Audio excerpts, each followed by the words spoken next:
eléctricos y magnéticos.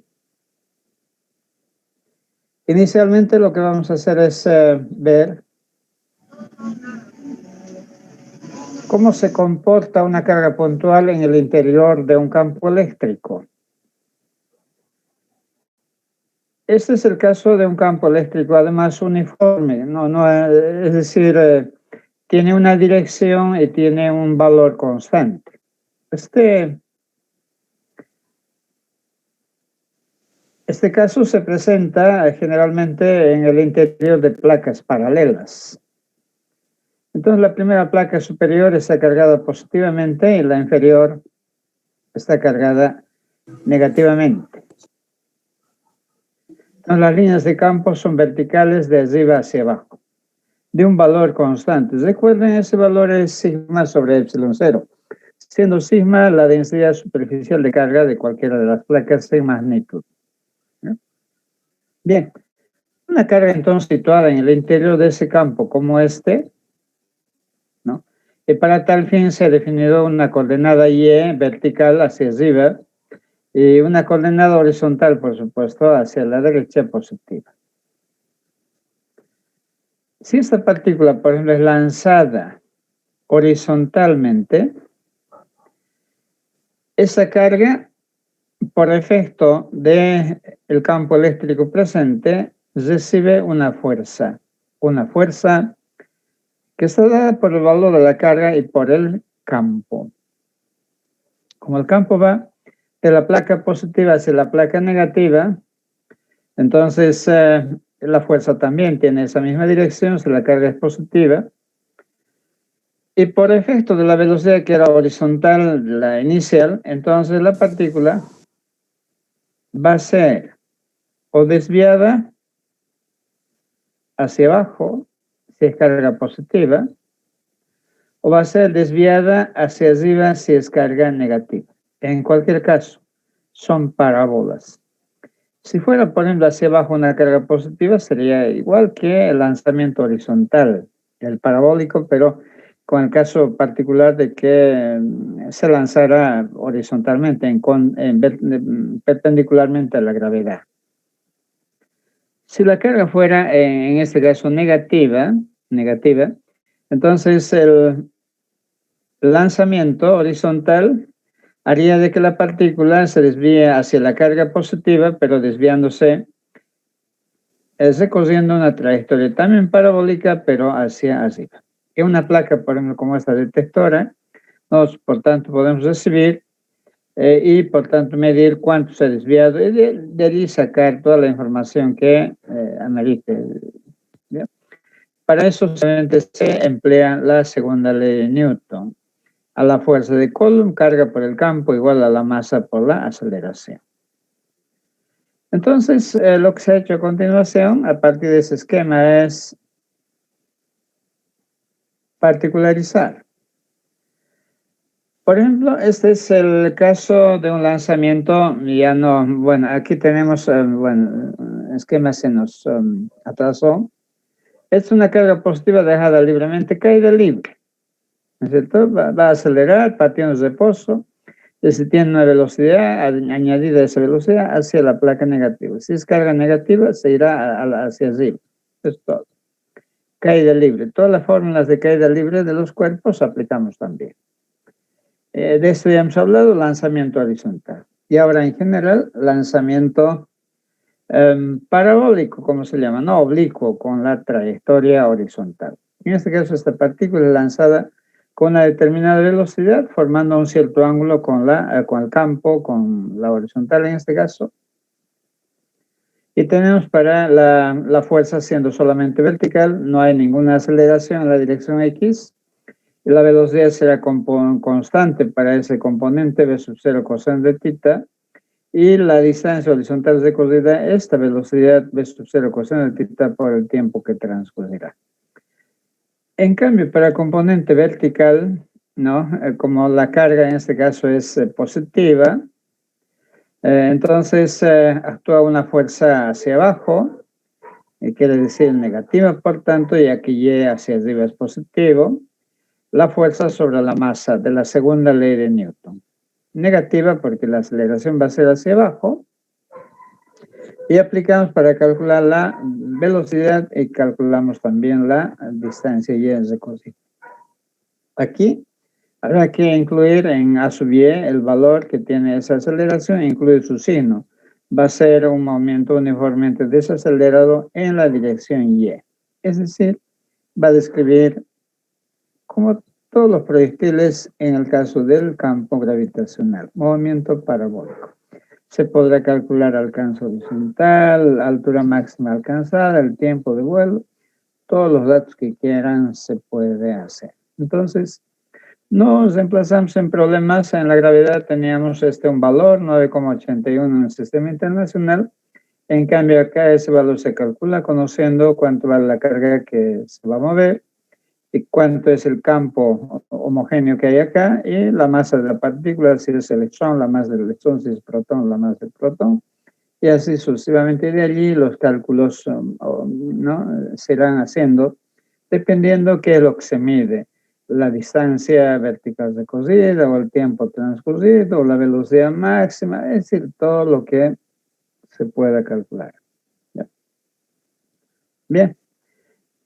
Eso entonces nosotros ya de física 1 recordamos y no hay nada más que añadir, los problemas son de mero reemplazo en la fórmula que teníamos para el movimiento de proyectiles, partiendo de la caída libre y concluyendo en el movimiento precisamente parabólico que es lo general. ¿Ya? Y cuando se combina X con Y, eliminando el tiempo, obviamente sale la ecuación de la parábola. Los anteriores son casos particulares de que es lo general. ¿No? Comentarios o consultas sobre el movimiento de cargas en campos eléctricos. Recuerden que en campos magnéticos puramente, dependiendo qué dirección tiene la velocidad respecto al campo, entonces no tiene ningún efecto cuando son paralelos. Cuando son perpendiculares el efecto es máximo, la partícula describe una circunferencia perpendicular al campo, y cuando no son ni perpendiculares ni paralelos, forma algún cierto ángulo, el movimiento es combinado, un avance, pero efectuando vueltas, es decir, una elipse, ¿no? Eso ya hemos visto ayer. Entonces, ahora de lo que se trata en la siguiente página es superponer tanto el campo eléctrico como el campo magnético al movimiento de una partícula. Puede ser un electrón, un ion o un protón. No es sencillo, por supuesto, la teoría, ¿no? De hecho, en 3 dimensiones es mucho más complicado, pero solamente vamos a ver algunas pautas e ejemplos específicos. Estando presente el campo eléctrico y estando presente también el campo magnético, la fuerza total, aquí no hay caso de omitir, es la fuerza de Lorentz, que se abrevia de este modo, F sub L, es la carga actuando tanto, ¿no es cierto? Solo la carga actúa tanto el campo eléctrico como también el campo magnético, la fuerza electrostática y también la fuerza magnética. ¿Ya? La carga lo único que se ha hecho aquí es factorizar.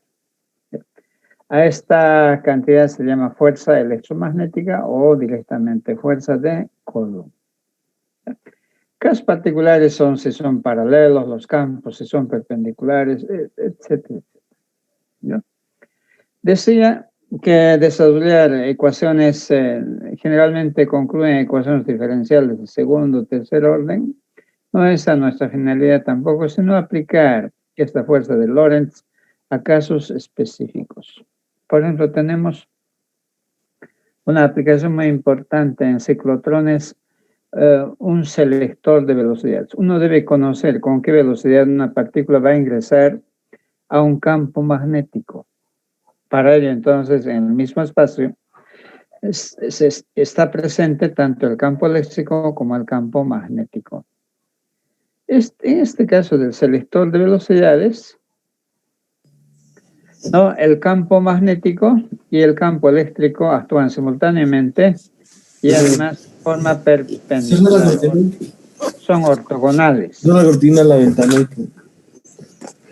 De tal forma que las fuerzas que generan, es decir, la fuerza eléctrica o la exostática, y con la fuerza magnética, teniendo la misma dirección, solamente en sentidos opuestos, se restan, se contrarrestan en algunos casos. Es decir, se igualan, por tanto, se eliminan. ¿Ya? Y no habiendo ya fuerza resultante, las cargas, por tanto, se mueven sin desviarse.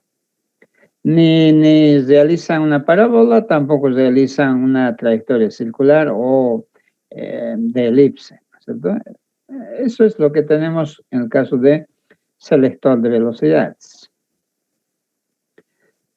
Reitero, el campo eléctrico perpendicular al campo magnético sobre una partícula genera una fuerza electrostática que, siendo perpendiculares, por ejemplo, si el campo eléctrico fuera vertical, la carga positiva hacia arriba, la fuerza sería hacia arriba multiplicada el campo por la carga. Y si aplicamos un campo, por ejemplo, ingresando a la pizarra, y si la carga es positiva, con la regla de la mano derecha, al revés, tendría que ser un campo saliente, daría un vector fuerza máxima hacia abajo. Por tanto, vertical hacia arriba, vertical hacia abajo se van a cancelar. No sé si tenemos aquí un esquema justamente de eso. Ahí tienen. Mire, un campo magnético entrante, una carga positiva, un campo eléctrico uniforme vertical hacia abajo. Entonces, la fuerza sobre una carga positiva va a ser vertical hacia abajo. Y con la regla de la mano derecha, recuerden que el pulgar debe coincidir con, perdón, el índice debe coincidir con la velocidad horizontal hacia la derecha. El dedo mayor con el campo magnético, es decir, perpendicular a la pizarra. Y el pulgar apunta verticalmente, como en este caso, hacia arriba. ¿Ya? Entonces, estas dos fuerzas, en algunas situaciones, se compensan, se contrarrestan. El tamaño de esta fuerza es igual al tamaño de la fuerza magnética. Y cuando se logra esa situación, la partícula ni se va a mover hacia arriba ni hacia abajo, ¿no? Va a seguir una trayectoria sin desviarse así horizontalmente. Entonces, por aquí van a emerger partículas con una única velocidad. Por eso se llama selector de velocidades. Es un tamizador de velocidades y que ninguna otra partícula que no tenga esa velocidad atraviese esa región. Y si molestan otras partículas, van a ser desviadas hacia arriba o hacia abajo. O por aquí van a ser absorbidas, podemos colocar un tamiz, una placa con una pequeña perforación. Y en la placa, por tanto, irán a chocar esas partículas, excepto aquellas que tienen una determinada velocidad que pasaron sin desviarse, pasarán entonces por ese pequeño orificio o ventana que podemos colocar por acá. ¿Ya? Ese equipo selector de velocidades que determina con qué velocidad usted quiere que la partícula ingrese a un campo magnético, que es el caso del ciclotrón, ¿no? Debe ser previamente conocido y en este caso hemos aplicado el caso de un espectrómetro de masas. Es un equipo moderno. Nuestra universidad en forma compartida tiene en la, a ver, donde la facultad, claro, la facultad de electromecánica, la carrera de electromecánica, tiene una propiedad, un predio junto a la Universidad UPSA, y en ese terreno hay un gran laboratorio de medio ambiente y allí está instalado un espectrómetro de masas para determinar isótopos, elementos contaminantes. ¿Ya? Entonces allí se aplica este equipo y asimismo también acelerador de partículas, como por ejemplo en el hospital oncológico u otros, utilizan también un selector de velocidades y de esa manera consiguen los efectos que quieren, es decir, dirigir estas partículas a los lugares donde ellos necesitan su acción, ¿ya? De tal manera que son aplicaciones de la acción simultánea tanto del campo eléctrico y del campo magnético. Otras aplicaciones, por supuesto, las hay, pero la matemática, por lo menos, necesariamente incluye derivadas parciales, ¿ya? Entonces, no siendo esa la preparación matemática que tenemos, quiero decir, ecuaciones diferenciales a derivadas parciales. A lo sumo hemos hecho ecuaciones diferenciales ordinarias. Por tanto, no teniendo la preparación adecuada, para los acuciosos estudiantes, dejamos esas tareas que están, por supuesto, en los libros que usamos también como bibliografía, excepto el Minister no tiene ese nivel. Krauss, por ejemplo, va a tener, Haidt también, el electromagnetismo. Entonces, no es más que revisar. Para quienes, reitero, tienen mayor curiosidad, quienes quieren ampliar su horizonte de conocimientos, ¿ya? Y por supuesto, si tienen consultas, estaré siempre presto. Jóvenes, esto en cuanto al movimiento de partículas, tanto en campo magnético, en campo eléctrico, y en presencia simultánea del campo eléctrico y del campo magnético.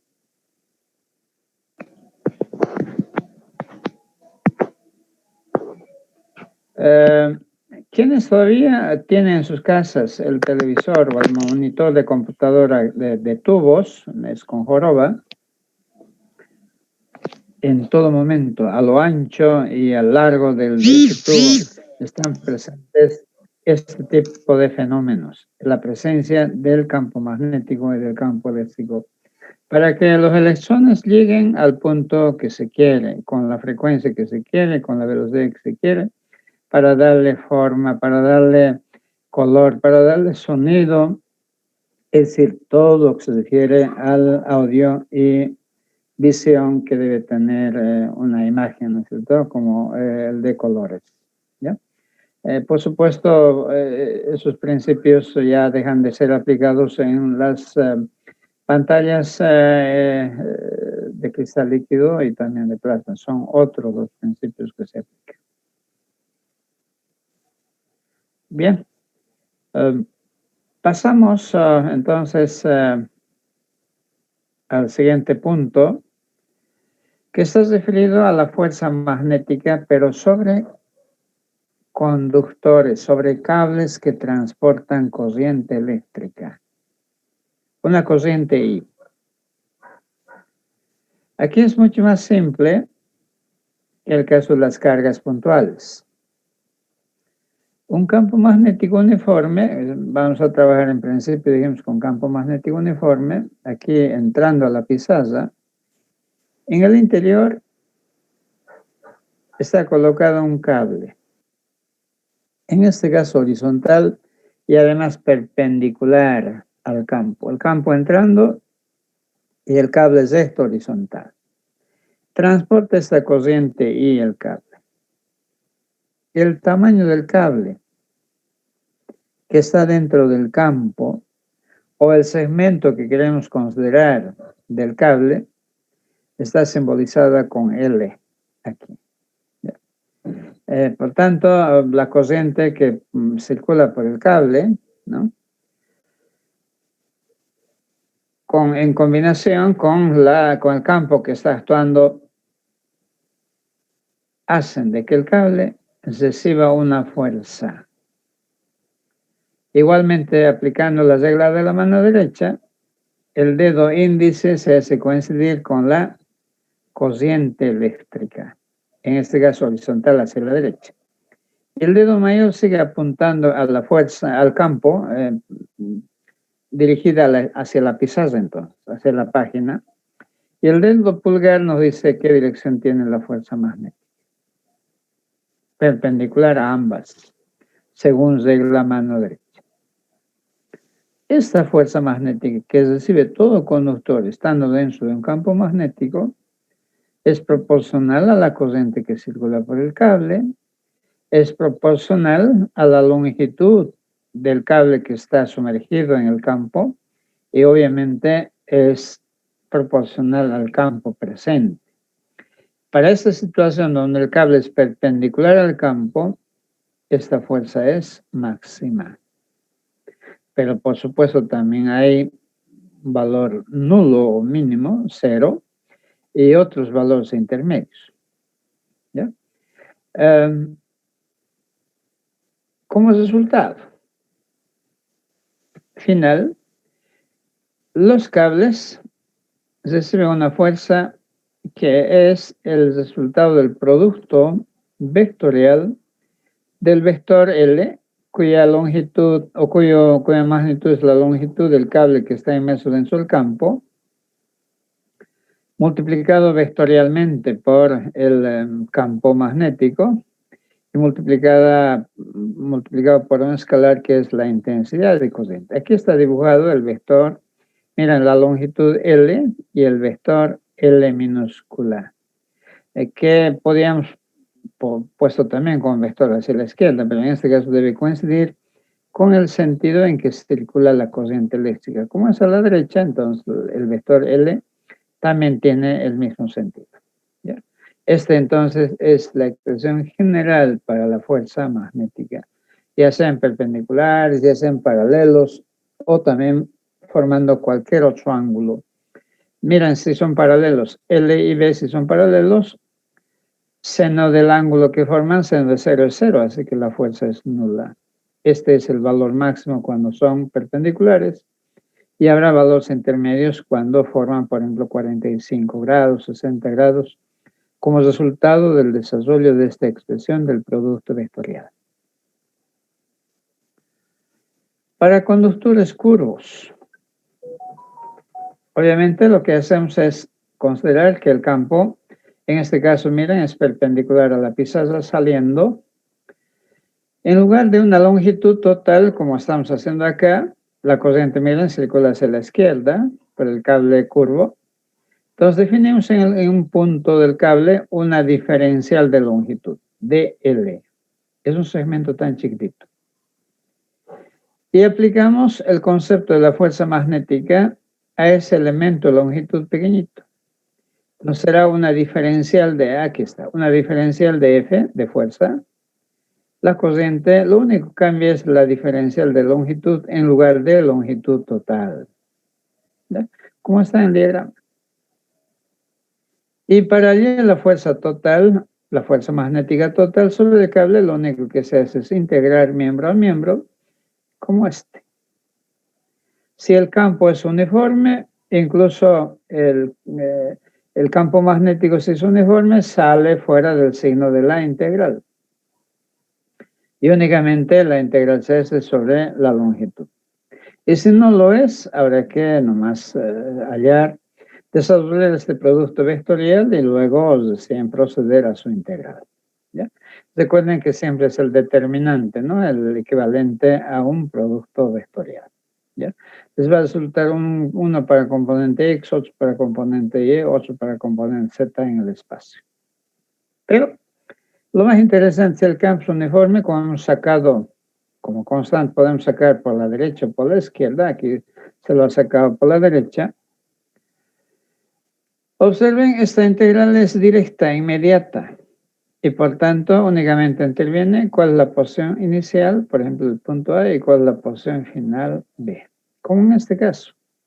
Este podría ser el cable donde ingresa en el punto A y el cable sale por el punto B y está dentro de un campo uniforme B. Entonces, no importa la trayectoria que tuviera, la forma del cable. Lo único que interesa es la distancia que hay desde el punto de ingreso al punto de salida. A esta cantidad se llama L'. no es la longitud total del cable, que es esto, sino es la distancia que hay desde el punto de ingreso al punto de salida, como está acá. Entonces, en campo uniforme, aunque el cable es curvo, la expresión de la fuerza magnética es igual que para el cable recto, únicamente diferente no es la longitud del cable, sino es la distancia que hay del punto de ingreso al punto de salida. Igual para la fuerza total hay que desarrollar el determinante también, conociendo por supuesto este vector L', ¿no?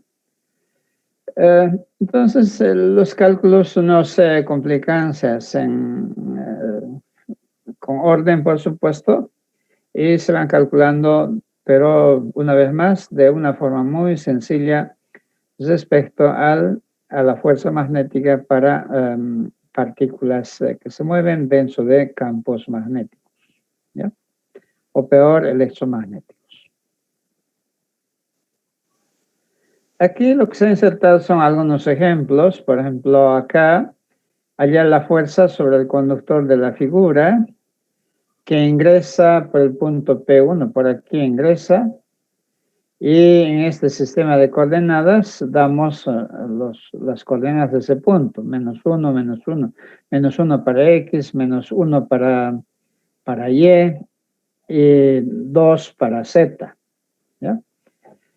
Y sale para su punto P2, miren, o sea, en toda esa zona está el campo.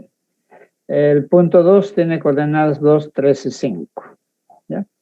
Está presente un campo como este. Mira, aunque tiene varios componentes, 3 componentes, pero no son variables, cada componente es constante. Por tanto, se trata de un campo uniforme, aunque no es ni horizontal Y, ni horizontal X, ni vertical Z, sino va a ser inclinado, ¿no? Componente X, componente Y, componente Z, ¿ya? Entonces, lo primero que debemos hacer es determinar cuánto vale el vector que va desde el punto de ingreso hasta el punto de salida, sin importar qué forma tiene nuestro cable, ¿ya? Y esta distancia L no es más que el punto final menos el punto inicial vectorialmente. Es decir, 2 menos 1, 3. Bueno, 3 menos 1, 4 y 5 menos 2, 3. Y luego apelamos al determinante para componente I, J, K, los componentes de longitud L, los componentes del campo, y lo calculamos y finalmente aplicamos la definición de la fuerza magnética como I, L por B vectorialmente y el resultado en magnitud y en dirección con los cosenos directos. Bueno, yo no calculé aquí los ángulos, falta, pero eso es cuestión de llenarlo, ¿no? Así que es mucho más sencillo el campo, perdón, la fuerza para conductores curvos. Se ha llenado, se ha complementado, perdón, con más ejemplos. Para campos variables, ¿no?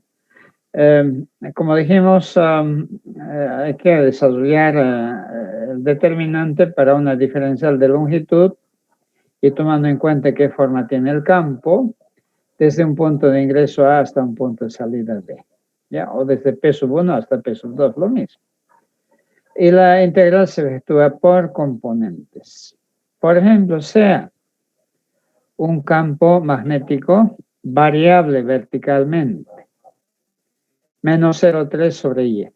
Es decir, no depende X, no depende Y, de Z, perdón, solamente depende Y y además inversamente con Y. Lo quiere decir que no tiene valores en Y0, porque si no tendería a menos infinito, ¿no es cierto? Excepto en ese punto. En los demás puntos tiene valores.